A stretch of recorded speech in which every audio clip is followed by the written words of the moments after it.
And now to get some more analysis, I'm pleased to be joined by Professor Guo Rui from Renmin University of China. Professor Guo has a law degree from the Harvard Law School, and he currently teaches a course called Disability Law Clinic. Welcome, Professor, to China 24. So for the visually impaired and for all persons with disabilities, the society has been making progress to ensure that they have equal participation. What's been changing over the years from your observation? Thank you.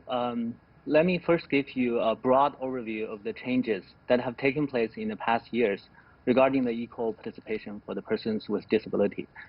A conservative estimation of 85 million persons with disabilities live in China.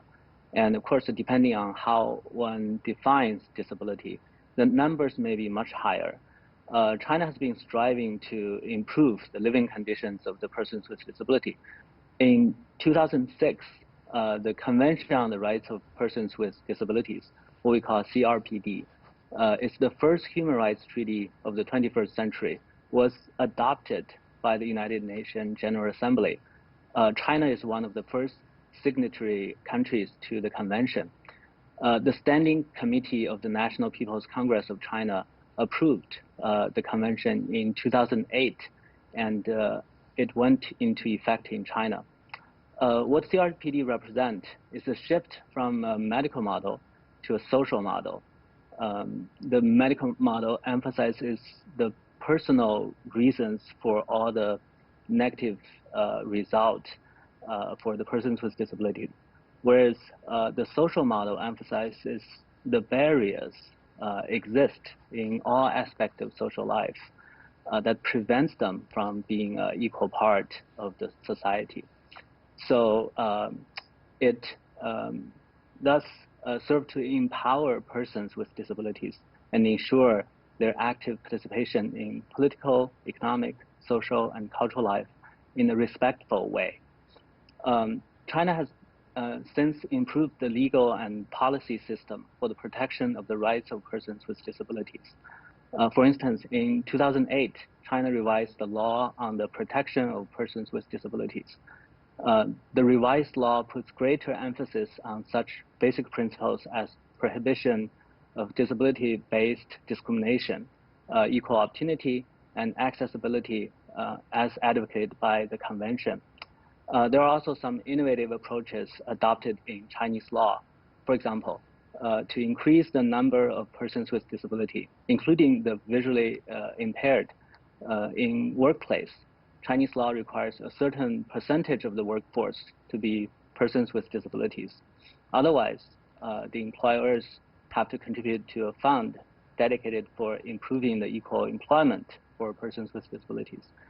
This approach has nudged the otherwise hesitant employer to consider the hiring more persons with disabilities. Well, Professor, you made a really good point in pointing out this progress, transforming the model from medical one to the social one, and then there's also this strong legal backing from society.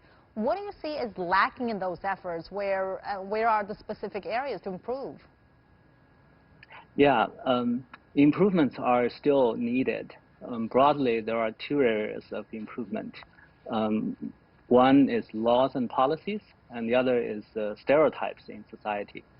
For the visually impaired, as for example, there still exist all kinds of discriminatory policies and regulations regarding their education, employment, and other areas of life.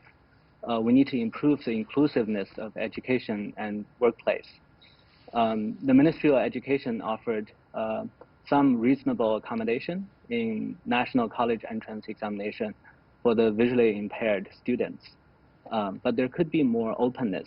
For example, I think some of them are still participating in the special examination dedicated for them.